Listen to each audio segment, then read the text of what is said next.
নমস্কার বন্ধুরা, একদম আজকে বিকেল আর ভীষণ মেঘ, তার উপরে ভীষণ উত্তরের হাওয়া দিচ্ছে, শীত তো লাগছে। তো সবাইকে আমার চ্যানেলে স্বাগত। তো জলদি কফি আজকে একদম কাটা শেষ।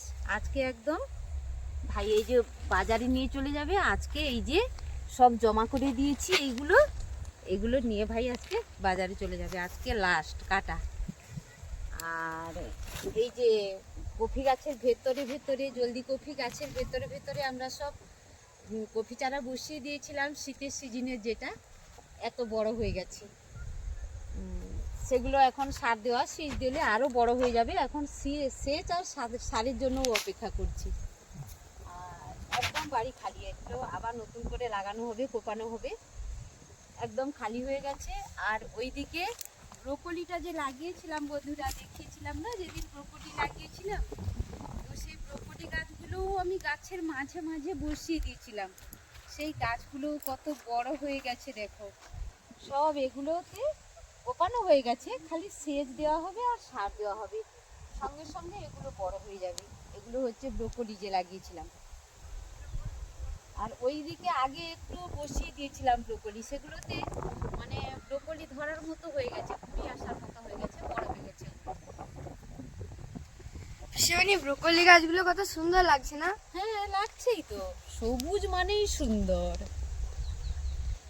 শিবানী, এখন কি ঠান্ডা বাতাস দিচ্ছে। ঠান্ডা তো, ভীষণ ঠান্ডা। এই জন্য দেখো নি আমি কেমন করে এরকম করে গায়ে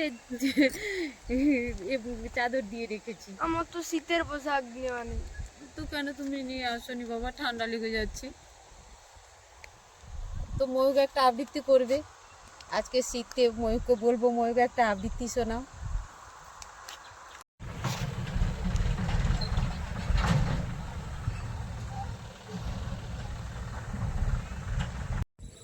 নমস্কার।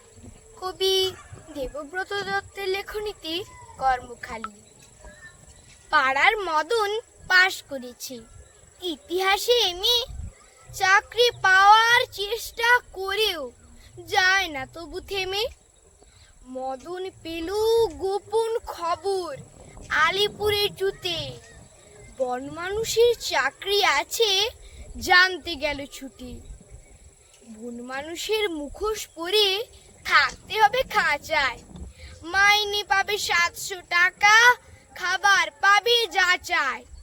বেকার মদন অনিচ্ছাতেও চাকরিখানা নিল, দর্শকরাও বেজায় খুশি, দারুণ মজা পেল।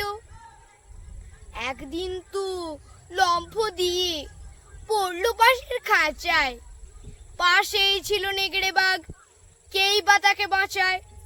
হালুম করে বাঘ বাবাজি যেই তুলেছে থাবা, বন মানুষ চেঁচায় ভীষণ, মরে গেলুম বাবা। বাঘটা তখন বলল কানে, উঠছো কেন ঘেমে? আমিও ভাই তোমার মতো ইতিহাসের। নমস্কার।